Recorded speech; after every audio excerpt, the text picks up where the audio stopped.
দর্শক শুভেচ্ছা, স্বাগত সবাইকে। চলতে চলতে অনুষ্ঠানে আপনাদের সঙ্গে আছে মাহফুজ মিশু। আর আজকে আমাদের অতিথি প্রধানমন্ত্রীর কার্যালয়ের মুখ্য সচিব জনাব আবুল কালাম আজাদ। জনাব আজাদ, আপনাকে স্বাগত জানাচ্ছি। কেমন আছেন? ধন্যবাদ, ভালো আছি। আপনি সরকারের অন্যতম শীর্ষ আমলা এখন, এবং আপনি ক্যারিয়ারও শুরু করেছেন এই পেশাতেই, কিন্তু আপনি ছাত্র ছিলেন আইনের। ফলে আপনি এই সিভিল সার্ভেন্ট হবেন, সেটা কি শুরু থেকেই টার্গেট ছিল, নাকি আপনাদের সময়ে তো আপনি চাইলে আইন পেশায় যেতে পারতেন, শিক্ষকতায় যেতে পারতেন, এদিকে কেন আসলেন? এটা ভালো প্রশ্ন করেছেন আপনি।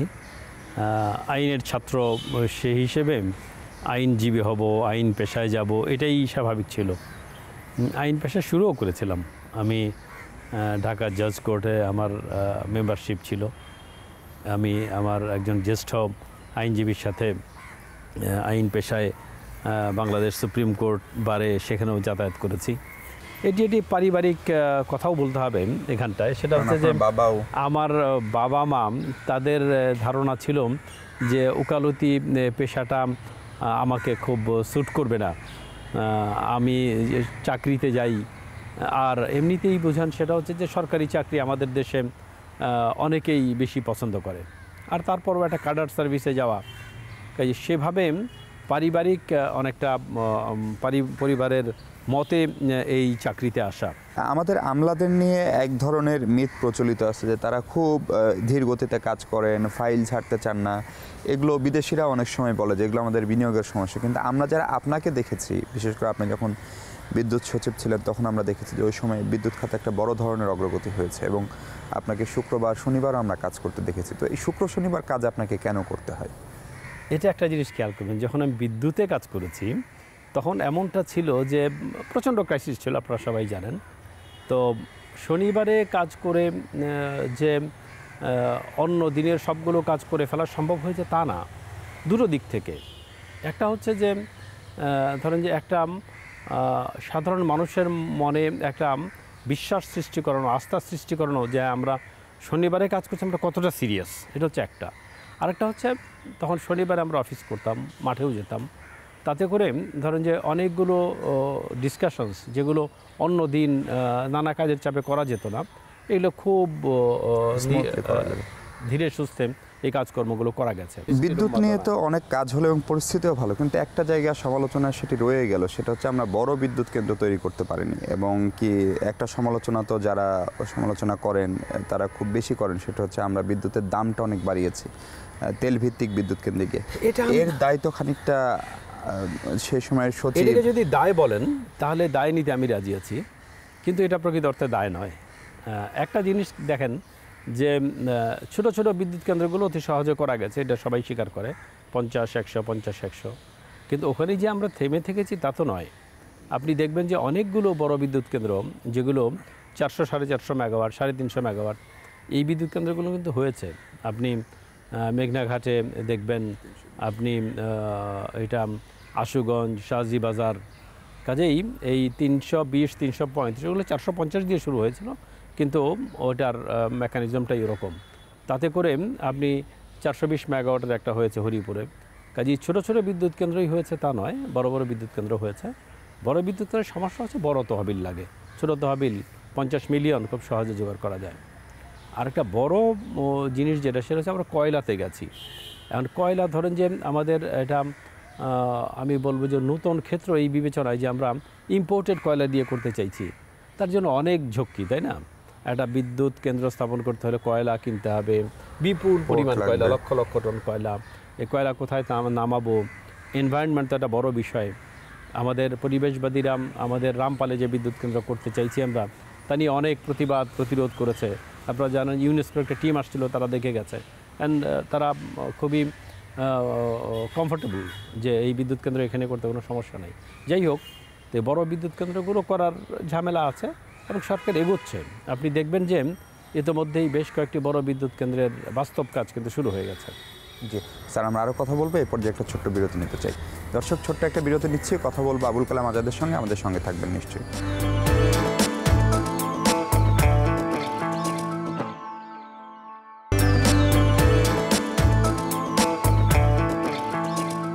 বিরতির পর ফিরলাম, আবারও কথা বলছিলাম মুখ্য সচিব আবুল কালাম আজাদের সঙ্গে। স্যার, আপনাকে পেশাগত কারণেই প্রতিদিন প্রধানমন্ত্রীর সঙ্গে অফিস করতে হয়, সেই অর্থে আপনি তাকে প্রতিদিন দেখেন। একজন ব্যক্তি মানুষ হিসেবে উনি তো বঙ্গবন্ধুর কন্যা, সেই পরিচয় আমরা জানি। উনি তৃতীয় দফায় প্রধানমন্ত্রী, কিন্তু এমনি মানুষের একটা ব্যক্তিগত জীবন থাকে, অফিসের কাজকর্মের একটা ধরন থাকে, এবং আপনি নিশ্চয়ই আপনার চাকরি জীবনের কারণে অন্য অনেক কর্তা ব্যক্তিদের সঙ্গে কাজ করেছেন। তাকে যদি মূল্যায়ন করতে বলা হয় ব্যক্তি মানুষ হিসেবে, শুধু প্রধানমন্ত্রীটা, আপনি কি বলবেন? আমি বলবো যে মাননীয় প্রধানমন্ত্রী শেখ হাসিনা একটা অনবদ্য নেতৃত্ব, প্রখর স্মৃতিশক্তি, একটা মনুষ্যত্ববোধ, মানুষের প্রতি যে সহমর্মিতা, সমবেদনা অতুলনীয়।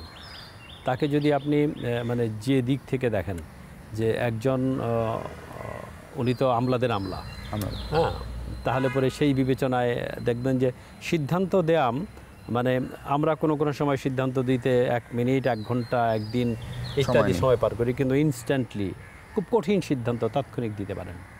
এটি আমি মনে করি যে এক হচ্ছে বঙ্গবন্ধুর কী বলে লিগেসি, আরেকটা হচ্ছে দীর্ঘদিন তিনি এই আমলাদের সঙ্গে কাজকর্ম করেছেন। আর ধরেন যে এবং সিদ্ধান্ত ইন অল কেসেস আপনার পারফেক্ট সিদ্ধান্ত। আমরা যদি সাম্প্রতিক সময়ের আলোচিত ইস্যু, আমরা দেখছি যে যুদ্ধাপরাধীদের বিচার নিয়ে বাংলাদেশের উপর এক ধরনের চাপ শুরু থেকে পশ্চিমা দেশগুলো ছিল। মার্কিন যুক্তরাষ্ট্রের প্রেসিডেন্টের দূতও কয়েকবার এসেছেন, কিন্তু পরে তারা ট্রাইব্যুনাল দেখে তার আর খুব বেশি আপত্তির জায়গা নেই। কিন্তু তুরস্ক এবং পাকিস্তান তো খুবই হার্ড লাইনে, তুরস্কও নানা রকম সমালোচনা করছে। আপনার কাছে কি মনে হয় যে প্রধানমন্ত্রী এইসব তো জানতেনই যে ধরনের বিরোধিতা আসতে পারে, যেগুলোই উনি জেনে শুনেই তো এই দিকে অগ্রসর হচ্ছেন? এটা আমার কাছে যেটা মনে হয়েছে, বিরোধিতার প্রশ্নে থেমে থাকার কোনো কারণ নাই। মাননীয় প্রধানমন্ত্রী সঠিক সিদ্ধান্ত নিয়েছেন। আর এই যে বিরোধিতাগুলো, আমার কাছে যে কেন জানি মনে হয় যে পাকিস্তান এবং তুরস্ক, তাদের উভয়ের কাছেই তথ্য কম আছে। তারা যদি সবগুলো তথ্য ভালো করে জানেন যে এই যাদের বিচার হলো তাদের ভূমিকা কেমন ছিল, এবং আমাদের ইন্টারন্যাশনাল ক্রাইম ট্রাইব্যুনাল যে কিভাবে গঠিত হয়েছে, কিভাবে কাজ করেছে, এবং ধরেন যে এটি ব্যক্তি মানুষ হিসেবেও যদি আপনি বিবেচনা করেন, আমি আইনের ছাত্র, সেই হিসেবেও যদি আমি দেখি, তাহলে পরে কোথাও কিন্তু ইন্টারন্যাশনাল ক্রাইম ট্রাইব্যুনালে এতগুলো ধাপে সুযোগ দেয়া, এই সাক্ষীদের ক্রস এক্সামিন করছেন, তারপরে পুরো ট্রায়ালটা যাচ্ছে, এবং হাইকোর্টে অ্যাপিল, আপনি এটা পৃথিবীর কোথাও পাবেন না, অ্যাপিলের ডিভিশন, অ্যাপিলের ডিভিশনে আপিল শুধু না, সেটা একটা রিভিউ, এবং তারপরেও আরেকটি স্কোপ যেটি মহামান্য রাষ্ট্রপতির কাছে। কাজে এই বিবেচনায় আমার কাছে মনে হয়েছে যে এটি প্রশ্নবিদ্ধ হওয়ার সুযোগটি কম। পৃথিবীর বিভিন্ন দেশের লোকজন যারা আমাদের এই ক্রাইম ট্রাইব্যুনালের কাগজপত্র দেখেছেন, তারা আনকমফোর্টেবল না। আপনার ধারণাই হয়তো সঠিক, কিন্তু পাকিস্তান বা তুরস্ক, বিশেষ করে তুরস্কের কথা বলি, তারা আমাদের বন্ধু রাষ্ট্র, তারা যে পর্যাপ্ত তথ্য পায়নি, এটাকে আমাদেরও এক ধরনের ব্যর্থতা না যে আমরা তাদেরকে পর্যাপ্তভাবে জানাতে পারিনি? আমরা আমাদের দেশের তরফ থেকে আমরা যথেষ্ট তথ্য, আপনি জানেন, অনেক রকমের তথ্যচিত্র কিন্তু তৈরি হয়েছে, অনেক রকমের ইনফরমেশন হয়েছে, তো এগুলো সবগুলোই দেওয়া হয়েছে। কিন্তু তারপরেও হয়তো কোনো না কোনো কারণে আমরা তাদের কাছে সমুদয় ইনফরমেশন দিতে পারিনি। এটা একটা। আরেকটা অনেক সময় থাকে কি, একটা বদ্ধমূল ধারণা, প্রিকনসিভড আইডিয়া অনেক সময় যেটা বলে, তো অনেক সময় থাকে প্রিকনসিভড আইডিয়াটা চেঞ্জ করতে চায় না যথেষ্ট ইনফরমেশন থাকা সত্ত্বেও। কাজে এই দুটোর মাঝখানে কোথাও নিশ্চয়ই ফারাক আছে, যার ফলে এমনটা হয়েছে। নাহলে ধরুন যে পাকিস্তানের কথা বাদ দেন, কিন্তু অন্য দেশগুলো তারা তো সবাই আমাদের এই কাজটাকে সমর্থন করেছে। আর একটা বড় বিষয় হচ্ছে যে আমরা দেখতে পাচ্ছি যে উনি বিভিন্ন শীর্ষ ব্যক্তি পৃথিবীর যারা আছেন তাদের সঙ্গে যে বৈঠকগুলো হয়, সেখানেও আপনাকে পদাধিকার বলে থাকার সুযোগ হয়, এবং আমরা ওনাকে একাধিক ইন্টারভিউতে দেখছি মানবাধিকার বা অন্যান্য পরিস্থিতি নিয়ে বিদেশি সাংবাদিকরা যখন তাকে প্রশ্ন করে, উনি সেই দেশগুলোর সঙ্গে একটা তুলনামূলক চিত্র যাওয়ার চেষ্টা করেন সাহসীভাবে, উনি কখনো বিচলিত হন না। ওনার এই সাহসের আসলে গোপন রহস্যটা কি? ওই যে আমি বললাম যে রাজনৈতিক প্রজ্ঞা প্রচণ্ড রকমের আছে, আর স্মৃতিশক্তি খুব প্রখর থাকার কারণে একবার যেটা শুনেন, একবার যেটা দেখেন, সেটা মনে থাকে, এবং উনি লিঙ্কটা করতে পারেন, ইন্টারন্যাশনাল পলিটিক্সের লিঙ্কগুলো খুব সহজে করতে পারেন। লিঙ্ক বলতে ধরেন যে বর্তমান সময়ের এক দেশের সঙ্গে, এক ইস্যুর সঙ্গে আরেকটা ইস্যু, এবং অতীতের ইস্যুগুলোর সঙ্গে মিলিয়ে, যার ফলে এই যে আন্তঃসম্পর্কগুলো স্থাপন করা, ওই যে কার সঙ্গে দেখা হলো উনি মনে করতে পারেন যে ওই যে 23 বছর আগে অমুক জায়গায় তার সঙ্গে দেখা হয়েছিল। তো এই যে পার্সোনাল রিলেশনশিপগুলো, এগুলো তো অনেকটা ম্যাটার করে। তো এই সবটা মিলিয়ে উনি একটা, আমি বলবো, একটা ইউনিক সিচুয়েশনে, এবং ধরেন যে এই দীর্ঘ সময় ধরে এরকম ধরেন প্রধানমন্ত্রী থাকা এটা অনেক দেশের পক্ষেই সম্ভব না, এবং উনি যতটা দেখেছেন অনেকের পক্ষেই দেখা সম্ভব না। আর তারপরেও ওই যে ঘুরে ফিরে ওই একই কথা ফিরে আসে যে পারিবারিক যে সেই ঐতিহ্য সেটি আপনি ভুলবেন কি করে? ঘুরে ফিরে তো উনি বঙ্গবন্ধুর কন্যা, ঘুরে ফিরে ওনার মধ্যে তো বঙ্গবন্ধুর ছায়া। অনেকেরই ধারণা যে আমরা আসলে অনেকখানি বন্ধুশূন্য হয়ে পড়ছে বাংলাদেশ, এবং অনেক বেশি ভারতের উপর নির্ভরশীলতা। ভারত আমাদের পরীক্ষিত বন্ধু, এমনকি আমরা বিভিন্ন ইস্যুতে ভারতকে পাশে পাচ্ছি। ফলে এটা নিয়ে এক ধরনের সমালোচনাও আছে, কারণ আপনি নিশ্চয়ই জানেন যে ভারত বিরোধিতা আমাদের স্থানীয় রাজনীতির একটি বড় উপাদান। সেই বিষয়ে আপনাদের মনোভাব জানবো, তার আগে একটা ছোট্ট বিরতি নিতে চাই আবারও। দর্শক, ছোট্ট একটা বিরতি নিচ্ছে, আবারও কথা বলবো মুখ্য সচিব আবুল কালাম আজাদের সঙ্গে। আমাদের সঙ্গে থাকবেন নিশ্চয়ই।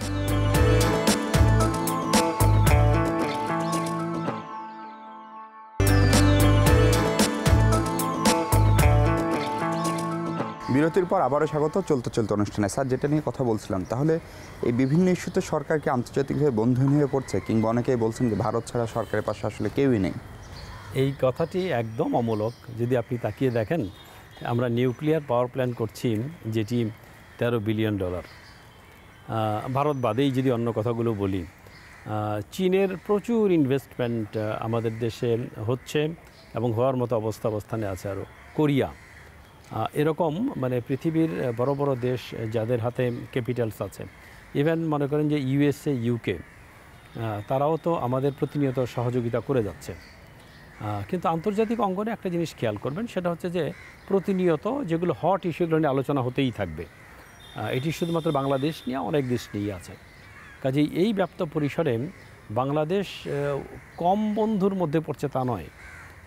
এবং আপনি খেয়াল করে দেখেন যে যতগুলো অ্যাওয়ার্ড আছে এই আমাদের মতো উন্নয়নশীল দেশের পাওয়ার কথা, তার চেয়ে অনেক অনেক বেশি। তো কাজেই বন্ধুহীন হয়ে পড়ছি এটা যদি কেউ বলে, তাহলে বলার জন্য শুধু বলে, কিন্তু বাস্তবটা এক্স্যাক্টলি। কিন্তু আমরা যদি বলি যে মানবাধিকার ইস্যু, আইন শৃঙ্খলা পরিস্থিতি, দু একজন বিদেশি নাগরিক হত্যা, এবং সবশেষ USAID-এর একজন কর্মকর্তা হত্যা, এইসব বিষয়গুলো নিয়ে সরকার কি একটু প্রেশারে আছে, বিশেষ করে আইন শৃঙ্খলা পরিস্থিতি? এখন আপনি বুঝেন সরকারকে প্রেশারে ফেলার জন্য এই কাজগুলো হয়েছে। আপনি দেখেন যে সমস্ত লোকজনকে মারা হয়েছে, খুবই দুঃখজনক, এটা কোনো ক্রমেই হওয়া উচিত না। কিন্তু যারা মেরেছেন তারা তো খুঁজে খুঁজে সফট টার্গেট বের করেছেন। সফট, কিন্তু অ্যাট দি সেম টাইম যেটা সেন্সেশন আসবে। ধরুন যে একজন বিদেশি নাগরিক ঢাকাতে তাবেলা যাকে মারা হয়েছে, অথবা সেই আপনার রংপুরে, কোনো উদ্দেশ্য খুঁজে পাওয়া যাবে না এগুলোতে। উদ্দেশ্য একটাই, সেটা হচ্ছে যে সেন্সেশন তৈরি করা এবং সফট টার্গেট। তাকে যখন কিল করা হয়েছে তখন যেন কেউ দেখতে না পায়। এভাবে আপনি খেয়াল করে দেখেন যে একজন পীর সরকারি কর্মচারী ছিলেন ঢাকাতেই, একজন রাজশাহীতে। তারপরে ধরেন যে আপনার কি বলে গির্জার পাদ্রী, তারপরে পুরোহিত, মানে এগুলো বেছে বেছে এটা করা। আপনি খেয়াল করেন যে আমাদের তাজিয়া মিছিলের সময় কোনো সময় কি আমরা গোলমাল দেখেছি? ইচ্ছা করে এটা করানো। এবং এটা দুর্ভাগ্যক্রমে যারা মারা গেলেন তারা আবার সুন্নি, শিয়া সুন্নির একটা বিবাদ দেখানোর চেষ্টা হয়েছে। এবং সর্বশেষ যে কিলিংটা আমাদের জুলহাস মান্নান, তাদেরকে এগুলো বেছে বেছে এগুলো করা, উদ্দেশ্য হচ্ছে সমালোচনার মুখে ফেলা। তো সেই কাজটি হচ্ছে, কিন্তু সারা পৃথিবী নিশ্চয়ই বুঝছে যে এই সফট টার্গেটগুলো বেছে বেছে করা, কোনো উদ্দেশ্য প্রণোদিতভাবে করা, এটা সিরিজ হতে থাকতো তাহলে আমরা টোটাল ললেসনেসের মধ্যে আছি। আপনি বাংলাদেশের একটা লোক খুঁজে পাবেন না যে তাকে সাপোর্ট করবে, বলবে যে না কাজটা ভালো হয়েছে। হ্যাঁ, অনেকের একটা অভিযোগ, বিশেষ করে রাজনীতিবিদদের কারো অভিযোগ, যে বর্তমান শেখ হাসিনার সরকার অনেক বেশি আপনাদের উপর নির্ভর, মানে আমলাদের উপর নির্ভর। যদিও এটি একটি রাজনৈতিক সরকার, একটি বড় রাজনৈতিক দলের উনি প্রতিনিধিত্ব করেন, তাদের একটি রাজনৈতিক দর্শন আছে, আদর্শ আছে, অনেক ক্ষেত্রে সেটি করা যাচ্ছে না আপনাদের অতিরিক্ত কোট আনকোট প্রভাবের কারণে। এটা একটা জিনিস খেয়াল করেন, সেটা হচ্ছে যে সরকারের 3টে organ, judiciary, administration and legislative. তো লেজিসলেটিভ তারা তো আইন প্রণয়নের কাজকর্মগুলো সুচারুরূপে, কতগুলো আইন তৈরি হয়েছে আপনি খেয়াল করে দেখেন, কতগুলো আইন তৈরি হয়েছে। এবং আমার মনে হয় যে এটা আমরা হিসাব করলে রেকর্ড পাবো। আর কি বলে জুডিশিয়ারি স্বাধীনভাবে কাজকর্ম করছে, এটা প্রতিনিয়ত আমরা ফিল করি। একইভাবে প্রশাসনকেও সামনের দিকে সমানভাবে সমান তালে কাজকর্ম করিয়ে নিয়ে যাওয়ার জন্য মাননীয় প্রধানমন্ত্রী নেতৃত্ব দিচ্ছেন। কাজে আমলাদের উপরে অতি নির্ভর, আমলাদের উপর নির্ভরশীলতা থাকবেই। তার কারণ হচ্ছে যে সরকার আমাকে বেতন দেয় কাজটি করার জন্য, এবং এক্সিকিউটিভ এজেন্সি তো এরাই, সমস্ত উন্নয়ন কর্মকাণ্ড এদের মাধ্যমে হবে। বাট দিক নির্দেশনা হচ্ছে পলিটিক্যাল। আপনি খেয়াল করেন পৃথিবীর খুব কম দেশ পাবেন যাদের প্রতি সপ্তাহে ক্যাবিনেট সভা হয়। আমরা 109তম ক্যাবিনেট সভা করে ফেলেছি, গত কয়েকদিন আগে 100তম ক্যাবিনেট সভা এই সরকারের মেয়াদে। তার মানে অলমোস্ট প্রতি সপ্তাহে 2-1 সপ্তাহে মাননীয় প্রধানমন্ত্রী না থাকলে সেটা হয় না। তো এই যে ধরুন যে ক্যাবিনেটকে সম্পৃক্ত করা মানে কি, ক্যাবিনেট তো কোত্থেকে আসছে, পার্লামেন্ট থেকে আসছে। তো এইভাবে যদি বিবেচনা করেন তাহলে পরে ফোর ফ্রন্টে তো সবসময় সরকারি কর্মচারীই থাকবে, এটাই স্বাভাবিক। না, কিন্তু আস্তে আস্তে আমরা কি আমাদের প্রতিবেশী দেশ ভারতের মডেলে চলে যাচ্ছে কিনা? আমরা দেখি যে ভারতের ব্যুরোক্রেসি সাংঘাতিক শক্তিশালী, এবং সরকার পরিবর্তন হলেও সরকারের যে আগের সরকারের যে উন্নয়ন দর্শন, যে ধারাবাহিকতা, সেটি তারা বজায় রাখে। ফলে সেদিকে যাচ্ছি না, একেবারে মার্কিন যুক্তরাষ্ট্রের ব্যুরোক্রেসি আর এক ধরন, সেটি সরকার পরিবর্তনের সঙ্গে সঙ্গে পুরো সেট পাল্টে যায়। এটা আপনি খেয়াল করেন, সেটা হচ্ছে যে আমরা আমাদের ব্যুরোক্রেসি ব্রিটিশ লিগেসি থেকে আসা। প্রফেশনালিজম তো অবভিয়াসলি থাকবে। এই প্রফেশনালিজমটা কোনো না কোনো কারণে একটু নরম ছিল, মানে ওইভাবে ডেভেলপমেন্টটা হয়নি। কিন্তু সমসাময়িককালে আপনি খেয়াল করে দেখেন যে সরকার ঘোষণা করেছে অ্যানুয়াল পারফরমেন্স এগ্রিমেন্ট, সব মন্ত্রণালয়ের সচিবরা, মানে এইটা হোয়াট ডাজ দিস মিন? একটা হচ্ছে সরকার প্রশাসন শক্তিশালী হচ্ছে, প্রশাসন কার কাছে বাধা? সরকারের কাছে, ক্যাবিনেটের কাছে বাধা, ক্যাবিনেট পার্লামেন্টের কাছে। কাজে এই হিসেবে যত বেশি শক্তিশালী হবে ব্যুরোক্রেটরা, আমলারা, তত বেশি শক্তিশালী কিন্তু দেশ, তত বেশি শক্তিশালী সরকার। তো শক্তিশালী বলবো না, আমি বলবো মোর রিসোর্সফুল, মোর কী বলবো, অ্যাক্টিভ এবং মোর প্রমিনেন্ট। এটা প্রোঅ্যাক্টিভ রোল প্লে করা। আগে কোনো সময় এমনটা হয়েছে, ধরেন যে ব্রিটিশ ধাঁচে চিন্তায় যাদের ছিল তারা মনে করতো যে আচ্ছা বললে করব। কিন্তু বর্তমান বাংলাদেশ আমলের সরকারদের কথা তো হচ্ছে যেটা আমার কাজ, এটা আমার দেশের মানুষের কাজ, যেটা আমাকে করতে হবে, জিনিসটাকে ওন করা। কাজে এই যে ওনারশিপটা মাচ মোর এখন বিল্ড হয়েছে। কাজেই সেই জন্য মনে হচ্ছে। স্যার, আপনার চাকরি জীবনের নির্ধারিত মেয়াদ শেষ, চুক্তিভিত্তিক মেয়াদ চলছে, এবং আপনাকে নিয়ে আমরা জানি যে একসময় টানাপোড়েন ছিল। আপনি যখন বিদ্যুৎ থেকে ERD-তে গেলেন, অর্থমন্ত্রী সেটা চেয়ে নিয়েছিলেন প্রধানমন্ত্রীর কাছ থেকে, এটা আমরা জানি। তারপরে সেখান থেকে প্রধানমন্ত্রীর কার্যালয়, সেখান থেকে প্রধানমন্ত্রীর কার্যালয়ের সচিব, এবং তারপরে মুখ্য সচিব এক্সটেনশনে। এরপরে মেয়াদ শেষে কি করবেন? সরকারি চাকরি আরও কন্টিনিউ সরকার যদি একজন অফার সরকারি কর্মচারীর জন্য যা পাওয়ার, ধরেন যে একেবারে সহকারী কমিশনার থেকে শুরু করে ধাপগুলো পার হয়ে এটি তো মানে সর্বোচ্চ পাওয়া হয়েছে, তাই না? আর রিটায়ারমেন্টের পর পড়ালেখা আছে, পরিবারকে আরও সময় দেওয়া আছে, অনেক রিডিং ম্যাটেরিয়ালস বাকি আছে। আর ধরেন যে এখন তো লাইফ এক্সপিরিয়েন্সি অনেক বেড়ে গেছে, কাজকর্ম করার সুযোগ আছে, তো পড়ালেখা করেও কাজকর্ম করা যাবে, এবং ব্যক্তি জীবনকে আরও যদি ডেভেলপ করার সুযোগ পাওয়া যায় এই পড়ালেখা জ্ঞান অর্জনের মাধ্যমে, সবসময় সেই চেষ্টা থাকবে। তবে কোনো সময় যদি দেশের ডাক থাকে, তার উপরে আমি একটু আগে যেটা বলেছি যে দেশমাতৃকার টান সবার আছে। মুক্তিযুদ্ধে যখন মানুষ গেছে তখন কি বয়স বাছবিচার করে গেছে? এই 13-14 বছরের ছেলেও গেছে, অসতিপর বৃদ্ধও গেছে। কাজে সেই বিবেচনায় দেশের জন্য কাজ করার স্পৃহা তো সবসময়ই থাকবে। তবে আমি এইটুকু মনে করি যে বাংলাদেশি বাঙালি হিসেবে চেতনা হচ্ছে ওইটা, যেখানে যখন থাকা সেখানে দেশের জন্য কাজ করা। এবং যদি সরকারি একজন কর্মচারী একটা কাজের ফলে একটা মানুষের মুখে হাসি ফুটে, তাহলে বলতে জীবনটা সার্থক, এই প্রত্যাশা প্রতিনিয়ত। স্যার, একেবারেই শেষ প্রশ্ন, সেটা হচ্ছে যে বিভিন্ন ইস্যুতে সব মিলে বাংলাদেশ মাঝে মাঝে একটা সংকটে পড়ে। অনেকেই ধারণা করছেন আইন শৃঙ্খলা পরিস্থিতি বা গুপ্ত হত্যা ইত্যাদি নিয়ে বাংলাদেশ একটা সংকটময় পরিস্থিতি পার করছে, নিকট অতীতেও করেছে। আপনি বা আপনার বস মাননীয় প্রধানমন্ত্রী, উনি কি বিশ্বাস করেন যে এই অন্ধকারটা কাটবে এবং আলো আসবে? এই অন্ধকার তো কাটছে প্রতিনিয়ত, এবং সেই জন্যই কিন্তু আপনি খেয়াল করেন এই সময়ই প্রথম মাননীয় প্রধানমন্ত্রী ডিক্লেয়ার করেছেন যে মধ্যম আয়ের দেশ 2021-এ। ওখানে কিন্তু থেমে থাকেননি উনি। SDG বাস্তবায়ন 2031, সেটাও মাননীয় প্রধানমন্ত্রী গত সেপ্টেম্বরে স্বাক্ষর করে আসছেন। আমাদের উন্নত দেশ 2041, বাংলাদেশের 100 বছর 2071, এখানেও কিন্তু থামিনি আমরা। মাননীয় প্রধানমন্ত্রী 2001 সেশন 2100-তে কী হবে ডেল্টা প্ল্যান, সেই ডেল্টা প্ল্যানের কাজকর্ম করছেন। কাজে এই যে ফোরসাইট সম্পন্ন দূরদর্শী একজন নেতা, তিনি যেভাবে কাজকর্ম করছেন, থেমে থাকার কোনো সুযোগ আমি মনে করি আমাদের নাই।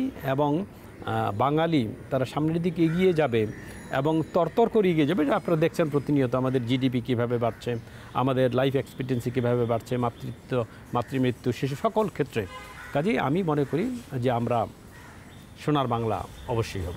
আপনাকে অনেক ধন্যবাদ আমাদের সময় দেওয়ার জন্য। ধন্যবাদ। দর্শক, শেষ করছে আজ, কথা হবে পরবর্তী পর্বে অন্য কোনো অতিথির সঙ্গে। সে পর্যন্ত ভালো থাকবেন সবাই।